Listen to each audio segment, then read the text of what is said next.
Hello అండి, నిన్న మా ఊర్లో శ్రీకృష్ణ జన్మాష్టమి వేడుకలు అయితే ఘనంగా నిర్వహించారు. శ్రీకృష్ణ జన్మాష్టమి సందర్భంగా స్వామివారి చిత్రపటానికి అలంకరించి ఊరంతా స్వామివారిని అయితే ఊరేగించారు. మా ఊరిలో అయితే మేము ప్రతి పండుగను ఘనంగా నిర్వహించుకుంటామండి. పేదాదనిక తేడా లేకుండా, అదే విధంగా రాజకీయాలకు చోటులేవ్వకుండా అందరూ కలిసిమెలిసి అయితే ఈ విధంగా ఉత్సవాలను అయితే జరుపుకుంటాము.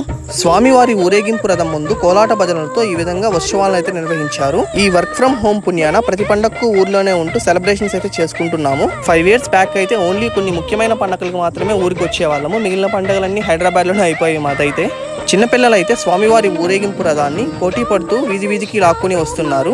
ప్రతి వీధిన స్వామివారికి కర్పూర హారతులు ఇచ్చి ఈ విధంగా మా ఊర్లో అయితే పండుగనైతే మేము జరుపుకుంటామండి. ఎంతైనా పల్లెటూరులో ఉంటే మాత్రమే మనకు ఇలాంటివన్నీ మనం ఎక్స్ప్లోర్ చేయగలుగుతామండి. మనం అదే సిటీస్లో ఉండిపోయామనుకోండి, మన 4 గోడల మధ్య ఏ పండుగైనా ఏ పబ్బమైనా జరుపుకోవాల్సి ఉంటుంది.